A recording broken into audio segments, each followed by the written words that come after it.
Jack here and the Ascended Masters. Hi, thanks for watching. I hope your day is good. I'm Andy and my day is pretty good.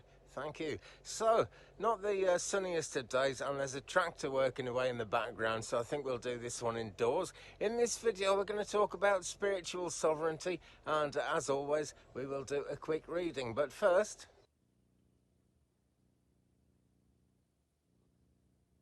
take a quick look at the garden where it has rained. It rained loads last night, and so lots of the stuff that's growing out here has sprung up. It does that, it stores up all the energy while the sun's shining brightly, and it's been beautiful sunny weather, and then bang, it all springs up. And we've actually got loads of potatoes growing here, which is absolutely wonderful, because it means there's food for the winter basically. And not that I'm terribly short of food or anything, but I do like to have food that I've grown myself rather than just kind of buying it from shops. So the artichokes are doing really good, and the leeks are doing pretty good as well.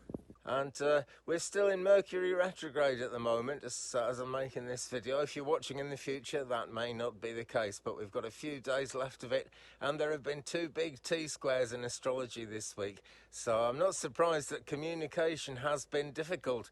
And if you are watching right now, you might be aware that unfortunately I missed the live stream which was meant to go out last night, which was Wednesday night. I don't know, I could blame Mercury retrograde, I could blame a lot of things, but more than anything, the internet just didn't work for a couple of days, so sorry guys if you were looking forward to that. Normal service is resumed, that's the good news. I think it's chicken retrograde too. There's one over there, it's kind of in the dark, but there's one pecking around, and the other 2 are just hanging out in here. They just never come out of this nesting box at the moment. They've gone broody. Poor things, but it means there's no eggs, which is kind of crazy because it's the best way of getting protein off a garden, but what can you do? But right now, let's step in the house away from the noisy tractors and talk about spiritual sovereignty, which is more important than you might think. Let's see. So, spiritual sovereignty, there is a thing. Now, I realise a lot of you guys will already have heard about this and know what I'm talking about, but I do think it's quite an important thing just to go over again, even so, and there will be people watching who've never really thought about this, and there's a good reason why people don't think about it. Essentially, when you first get involved with spiritual processes and practices, you're very strongly aware, you know, I'm still aware of it now, that we couldn't do any of this without the help of spirit guides, without the angels being on the case, and without the powers of the universe, the divine, if you like. And so it feels like we're kind of puppets in their hands. And in some ways we are, of course, because, I mean, all that is true. We couldn't do any of this without the help of, extra worldly forces. I'm not going to say extraterrestrial because the earth energy is all part of it, but forces outside of everyday life basically, and the kind of things that people who sadly for them never get to believe in spirituality, they'll just never know these things really. So we can't do it without our guides, we can't do it without the angels, any of those wonderful divine forces. And for that reason it's great to get to know our guides. People often ask me, can you tell me what my guide's name is, or can you tell me something about my guide? And the answers to that one always unfold in time, actually. They always come through in the end, so I tend to think that's nothing too much to worry about really. All you really need to know is that they're working with you. But when we dig deeper into that, we find that guides come to us who suit us very well, who work very well with us. Sometimes we get guides coming in who don't work all that well with us, and there isn't such a good soul level, heart level connection, and it is possible to ask for a change of guides, although very often somehow the guides will just change, and they will actually be in tune with you. They will actually be in keeping with you and what you're about. We all do different kinds of spiritual work in our lives, just to say that you're a light worker It's true, you know, of a great many people, millions of people are light workers. Some of them don't even know that they're light workers, but they really are. And there are light workers everywhere. But within that, there are so many different ways of doing it, you know. We can think of, you know, a main subgroup like empaths, mediums, so many different ones of those. And we'll all be suited slightly differently, and most of us will probably be capable of more than one of those things as a light worker, maybe several of those things. I don't think anyone's capable of all of those things, but you know, wouldn't that be wonderful if we were? But even then, you know, within every description, there are so many different ways of working with people, so many different connections.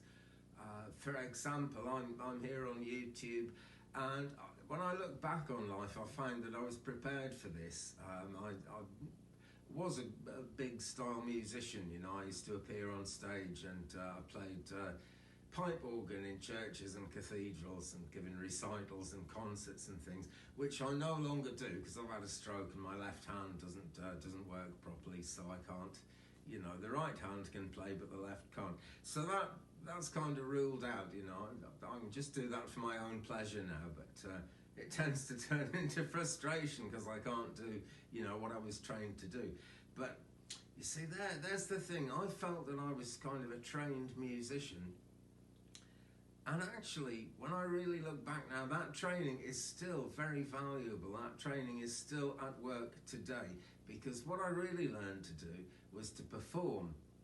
And in making a video like this, I'm really trying not to perform, because that's not what it's all about. But you kind of have to know what performing is to be able to take that out of the picture. It's left me, you know, confident to talk to a camera and to put my videos out there into the world and get the word out. And this is no surprise really when you think that I seem to have been drawn and led to being a medium online.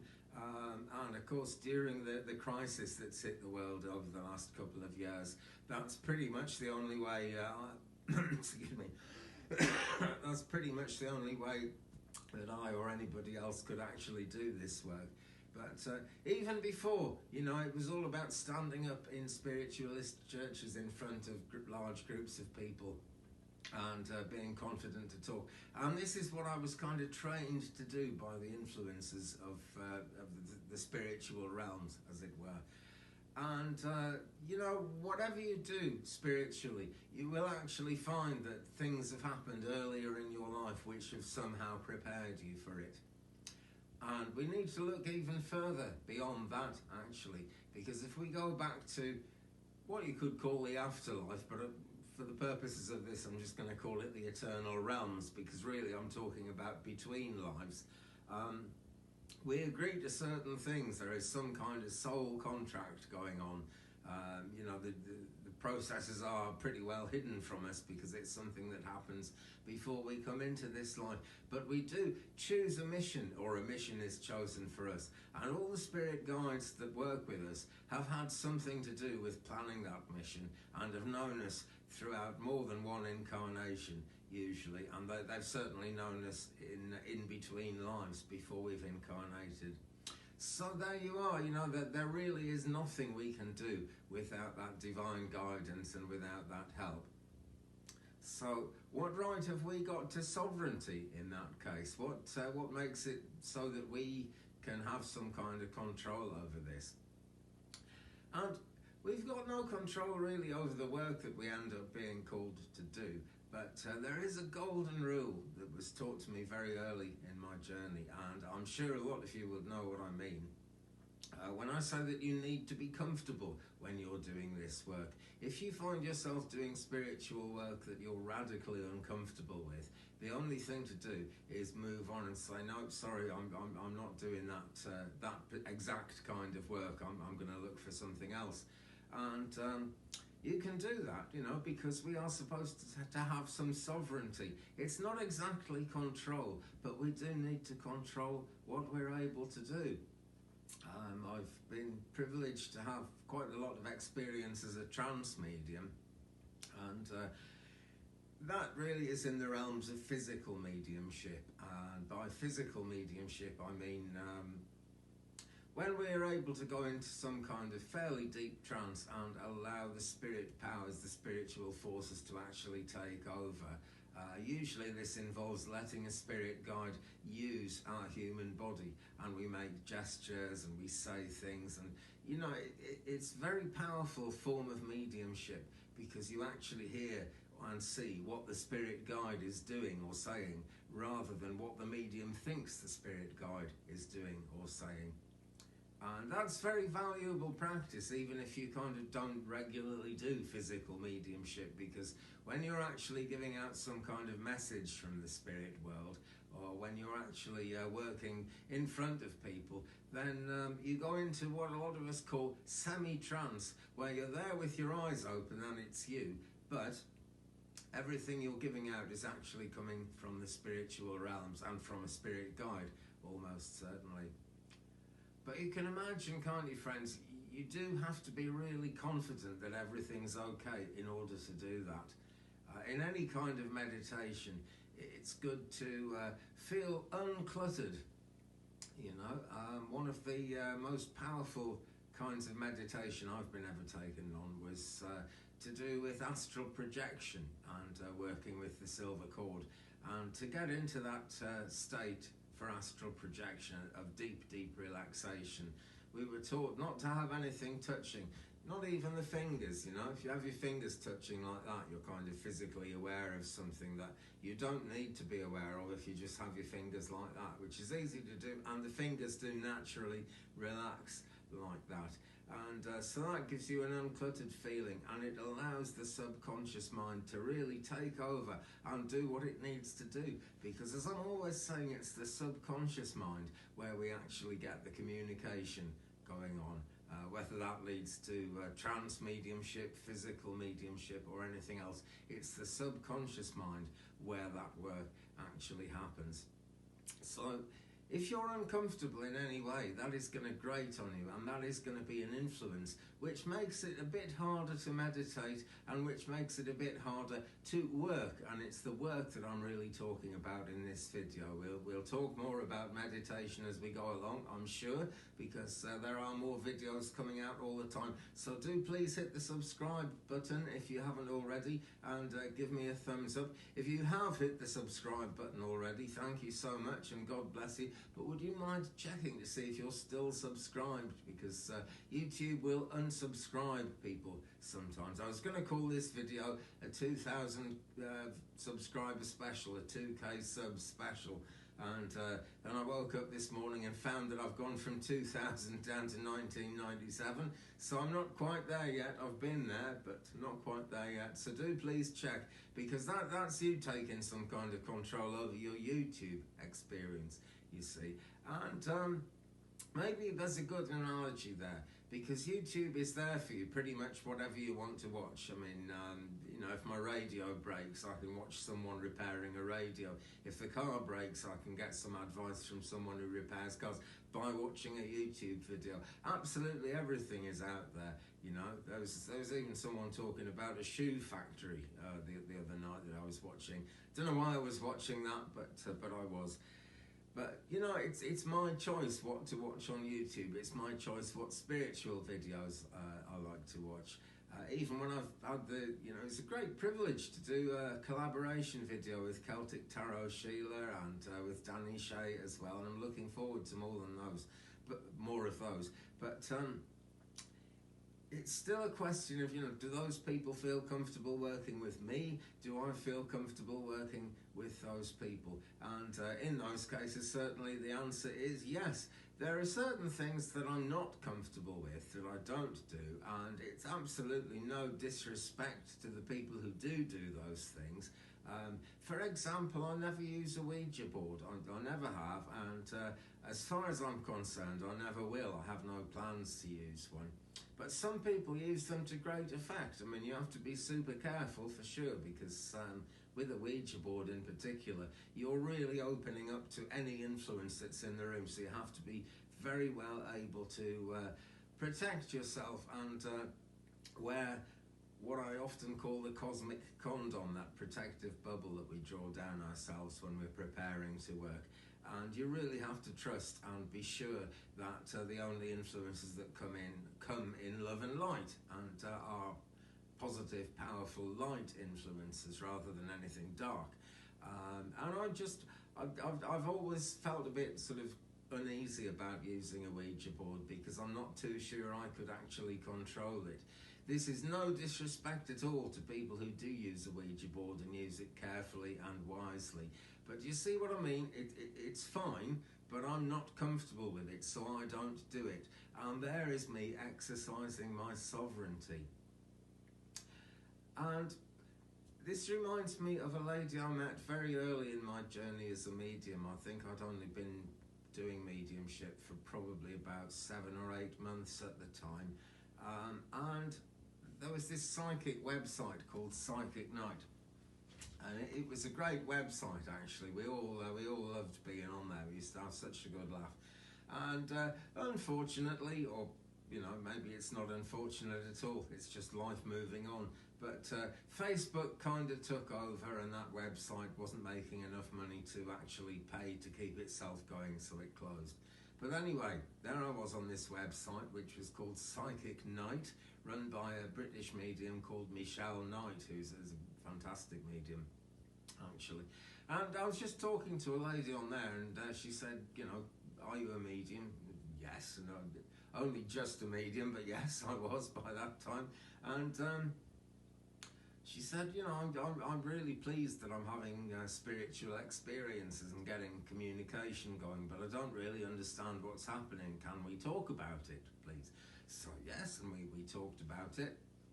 And it all sounded pretty good until she told me that, yeah, you know, sometimes it's so powerful, they throw me off the sofa and I fall on the floor and it hurts, you know, and it really lets me know they're there. And that's when I kind of, you know, I put a flag up, because I had been taught, and this is very true actually, I've had this said to me by trance mediums, and I've given it out myself when I was in trance, and then heard a recording of it afterwards because I didn't know I'd said it. But not one hair on your head should be hurt by this work. They should never do anything aggressive. And if you get spirit guides who are doing aggressive things like that, as this lady was, then you know you have to speak to your gatekeeper, because we all have one, because sovereignty is so important, and ask your angels as well, also because sovereignty is so important, not to let this happen again, because basically it's abusive, you know. Some people are in abusive relationships and want to leave. Some people are in abusive relationships, in this world I'm talking, and don't want to leave. And it depends how abusive it is, and I suppose it's all part of the chemistry of what keeps a man and a woman together, or, you know, same-sex couples, whatever. Man and woman was just the first thing I thought of there.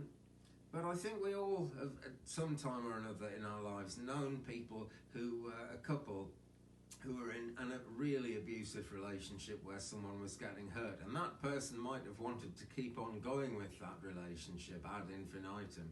And we might have been saying, no, leave the person, you know, this isn't good, you're getting beaten up and it's bad for the children and all those things. And, you know, it can be a bit like that if we get spirit guides coming in who just kind of, we have some kind of clash with, or they have some kind of clash with us. I was troubled for a while when I started working in trance by people in this life, actually, who particularly wanted me to work with their spirit guide, who they'd known for a long time.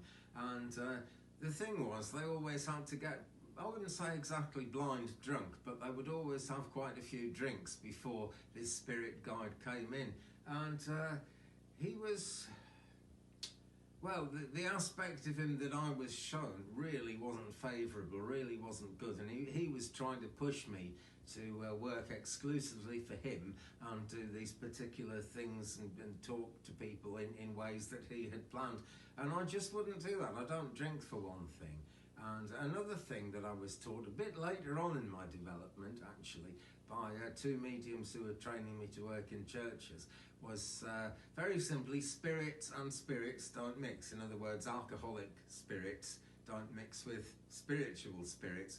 And I don't just mean alcoholic spirits, I mean like, you know, ales, wines, spirits, anything with alcohol in. Because there are lower energies who are on the road to healing, and everyone who passes to the other side goes on this journey towards the higher realms, which is, you know, it's wonderful. That's the soul journey. But there are some in the lower realms who want to drink a lot and want to smoke a lot. And if you drink and smoke a lot, they'll want to come into you. And if you get fairly drunk, as they were a bit drunk, as these people were doing, then you get spirits who want to work with people who aren't completely in control. And that's what you've really got to watch out for, because you do have to have control of it. And it's fairly simple to take control, actually. A lot of people don't think you can do it because we depend completely on our spirit guides. But believe me, friends, everybody has got a gatekeeper who will be someone who's been in the spirit world for hundreds of years. You know, quite often it's a Roman soldier. There are a lot of Roman centurions who are gatekeepers as spirit guides. You don't have to be over that long to act as a spirit guide. I mean, there's no time over there, for one thing. But all I know is that gatekeepers are very, very experienced and take no stick from anybody. They just won't be argued with, because they can see the overview. They're working directly with the Great Spirit, and they know what you can handle. They know what I can handle. And if you talk to them, they will make sure that you only get influences around you which are positive. And that's so important, because that way we can get so much more done as we work for the spirit guides, you know. And goodness knows there's a lot needs to be done in this world. So that's one thing, it resolves any distractions. And again, just like I was saying about my astral projection meditation that I went on, it's so important to feel uncluttered. And if you're not comfortable, then you're not going to be doing the spirit work that you need to do as effectively as you could be doing it. And, you know, you can even, as I've also said, you can get darker influences coming in, which are no help to anybody, and which make us really uncomfortable, you know. And it does no good, you see, to let, you know, if there's a spirit guiding presence that wants to come in when you've had too much to drink, then, you know, how's that going to really pan out? Just ask yourself, you know, is that going in the right direction? You're not actually helping that guiding presence, because if it's capable of coming around us and being spiritually active with us, then it could do that on a much higher plane. And that is the journey of that spirit guide, to reach that higher plane and to be able to do more in love and light for this world of ours that we live in. So, you know, it's really the best thing for everyone concerned, whether they're you in the world or people in the world or spirit guides. If they want to work with you and they're aggressive, or they just don't fit with you or something, it's always going to be better for them if you just kind of get them to move on. And your gatekeeper will do that, and your angels will do that. And if you have any doubts at all, you can of course call upon Archangel Michael, who is, you know, the greatest protective force that there is. You know, really. It's also really important to ground yourself. I've often spoken about that. I've said that so many times in recent videos and live streams. I don't think I need to go over the exact details again. But it's all about visualizing and, you know, allowing yourself to feel roots coming down from your feet and anchoring you to the earth, so that you can do what you need to do. But no one, no force, no person, no spirit, nothing, no influence at all can shake you, can knock you off your feet, can make it difficult for you. And that's so important, because again, it's all about getting the most, you know, optimizing your work as a light worker in two directions, actually. Optimizing it for yourself, of course, and it sounds selfish, but it isn't. You can't pour from an empty vessel. So if you're exhausted, or if you're just kind of in even a slightly abusive relationship with a spirit guide who hasn't really reached the higher levels yet, that is going to be really unpleasant for you, and it's going to mean that you can do less. So nothing selfish about asking to be working with spirit guides who are actually doing you some good, who are actually helping you. And I guess another aspect of that is just, when it is positive, we all need to be able to control it. For example, as a trance medium, one of the first things that happened when I was in training for that was I'd be in the trance and I'd be going, and I'd suddenly wake up, and I wondered why that was, and the person teaching the circle actually told me that is your spirit guides helping you to be able to control it, because you need to feel in control. You always need to feel in control. So whatever's going on, you need to actually be in charge of your own mission. And this is what we mean by spiritual sovereignty. You are the sovereign person over your spiritual mission, your spiritual ministry. Sure, you can't do it without the Great Spirit. You can't do it without the divine. You can't do it without spirit guides. That's absolutely for sure. But still, you're in control because you live in this world. And you are their eyes and their ears and their hands and their presence and their voice in this world. And because they're outside of this world, that's what they need. They actually need us. They need light workers to be administrators of this, because well, here's a thought actually, that there's an old hymn. You probably, wherever you are in the world, you probably know the hymn, "The Lord's my shepherd, I'll not want." There's another version of the same words, which are, "The King of love my shepherd is." And one of the verses in that says, "Perverse and foolish oft I strayed, and yet in love he sought me, and on his shoulders gently laid, and home rejoicing brought me." Lovely.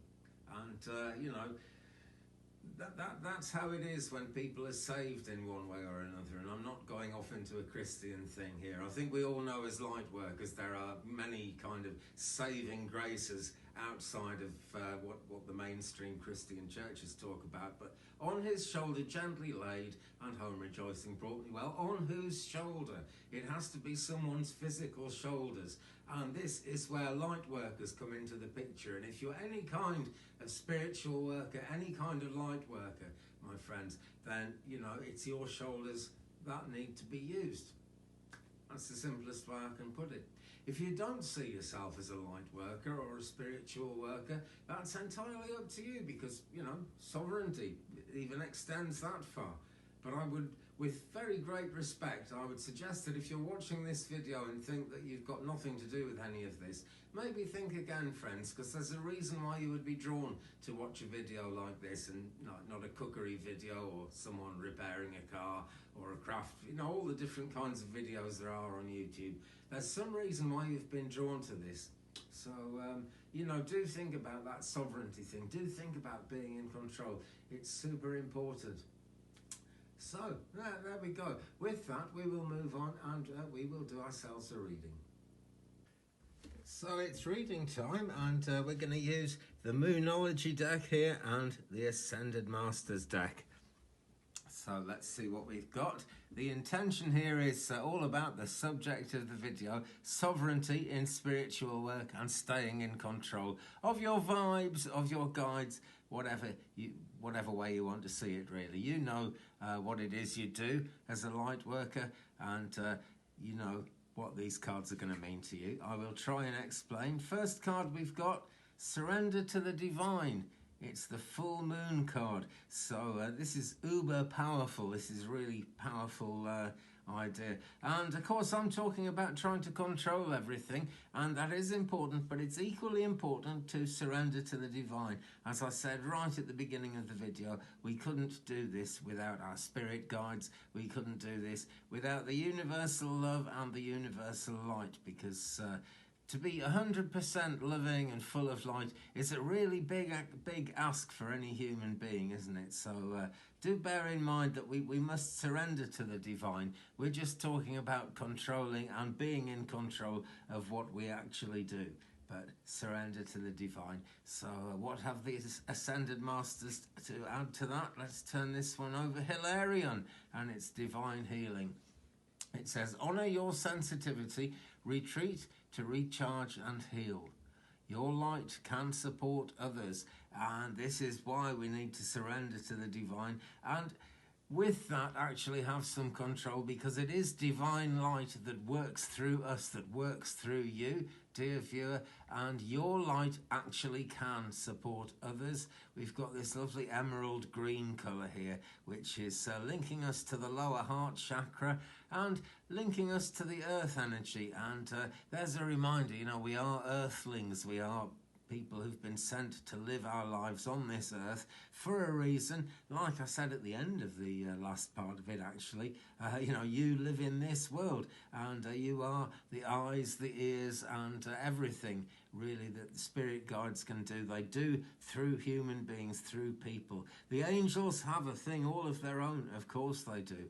But to really know why we're even calling the angels in at any time, it's really important that we understand that it's your light, it's our personal light that is actually getting used here. It's being charged up from the full moon energy here, that's surrendering to the divine. The divine light is what it's all about, but it actually becomes your light. And to support others, that's what it really needs to be.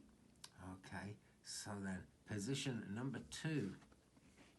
Oh, and by the way, I always forget to say this till I started the reading, but do pick a card if you want, or pick a pair of cards, it's entirely up to you. What do you need to release, says this card, and it's the waning moon. And that's significant about a waning moon, because when the moon is rising, we can ask Grandmother Moon to bring in new things, new experiences, and whatever help we might need. As the moon is waning, we ask the waning moon to take away what no longer serves us. And it's important also not just to think of external things that no longer serve us, but actually things that we may be hanging on to that we don't need to hang on to. Always really worth thinking about that, because this also helps to clear the energy so that ever so important mission of being a light worker can continue, can go on and on. So what do you need to release? If I'd made this video a few months ago in winter, I might have made a joke about needing to release all the snow, because it just snowed up so much this year. But no, now here we are in this summer, and we've released all the snow, I hope. You never know with climate change, do you? But what do you need to release? Something to ask yourself, particularly with regard to being in actual control of your own mission as a spiritual being. Okay, so let's turn over an Ascended Masters card and get the word from the Ascended Masters, and it's Isis, magic manifesting. And it is, if you're watching this video, if you're interested in this subject, then magic is manifesting. Even if it feels to you like it's one of those days or one of those times when there's no magic in the air, nothing going on, it's always going on somewhere, even if it's behind the scenes. And Isis is saying to us, your dreams, visions and goals are becoming reality. Stay focused. So to really have that focus, you need to be uncluttered. So you do need to think about what might you need to release, and you do need to actually release it, to be uncluttered, to keep that focus. And bear in mind, your dreams, visions and goals are becoming reality, because it's happening all the time. Sometimes it feels like it's standing still. Sometimes it feels as if it's never really done anything. But there is always something going on. Every human being has some kind of mission on this planet, in this life. So you need to stay focused, and there is another level of controlling your own spiritual ministry, your own spiritual mission, and having sovereignty over that. And Isis would know all about that, being the goddess that she is. So position 3, the answers you need are coming. Full moon in Gemini. Now Gemini is a real out there star sign, it really is, but then that's what we actually need. That's the way it needs to be for really getting things done in the spiritual mission. Bit like when I think about the lady that I mentioned right at the beginning of the talk earlier.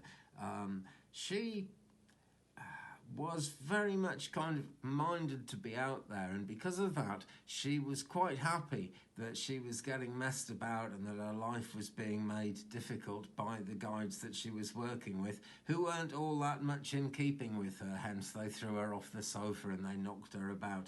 And those are the wrong answers. The right answers are always coming in. So certainly send your thoughts out there. Nothing about sovereignty, nothing about controlling your mission suggests that you need to kind of put a stop to anything, really. It's understanding things, you know, and making sure that the guides who come to you are guides who actually understand you. And they will change if the energy is wrong. You can ask for that. So, Ascended Masters card in position 3, Bridget, inner strength. And gosh, we need plenty of that in the spiritual life, we really do. Bridget is saying, move back to wholeness, recognize that you have the power. See? You have the power. That is the all-important realization, and it takes a while on the spiritual journey to actually realize that, but you actually do have the power.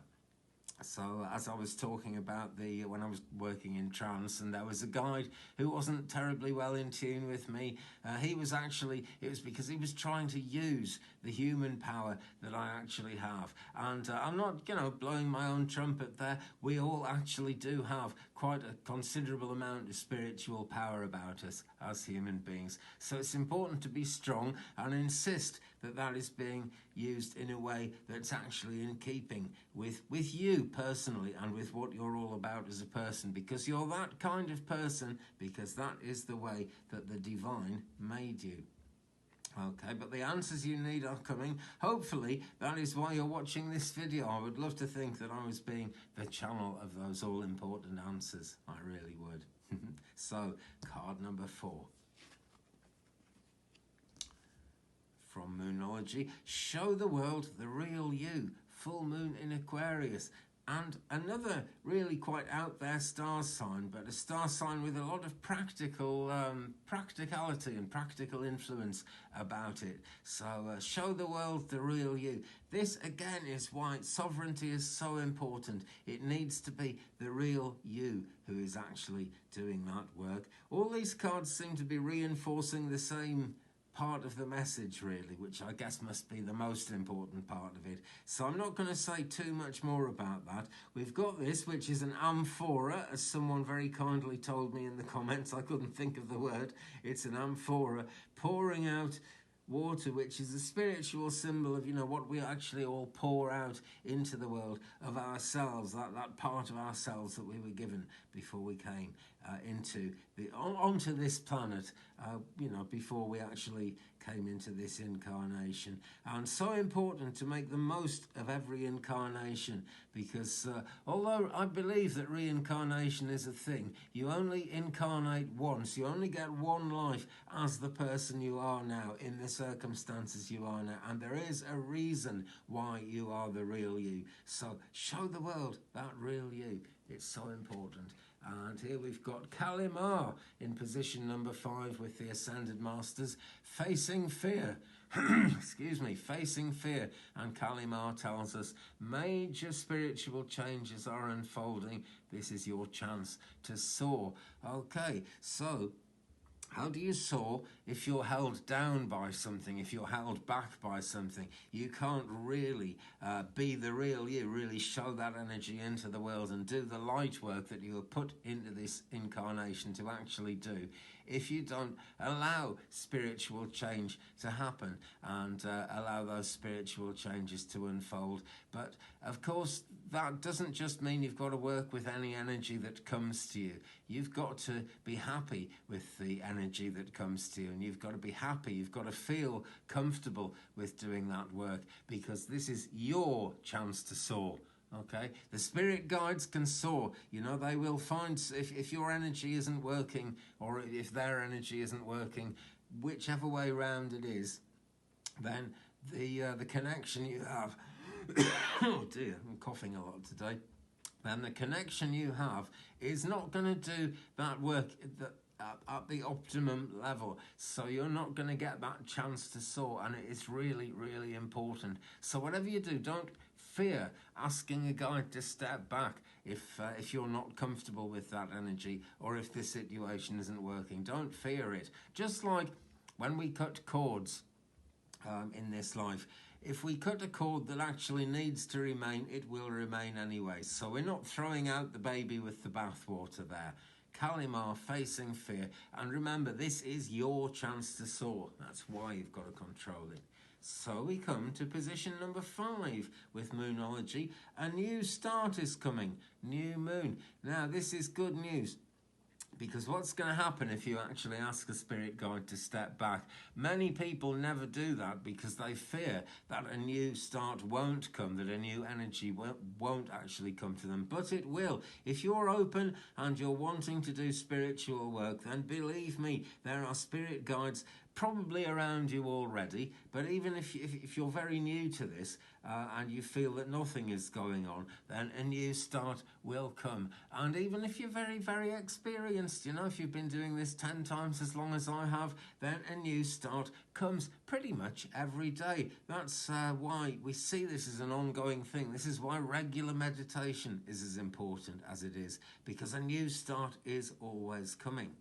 So then, card number 5 from the Ascended Masters, and it's Gaia, Earth connection. Be mindful of the planet, says Gaia. Come back to Earth, stay grounded. So, grounding, so important because it goes with protection, with spiritual protection. And protection from the spirit realms is something we ask for.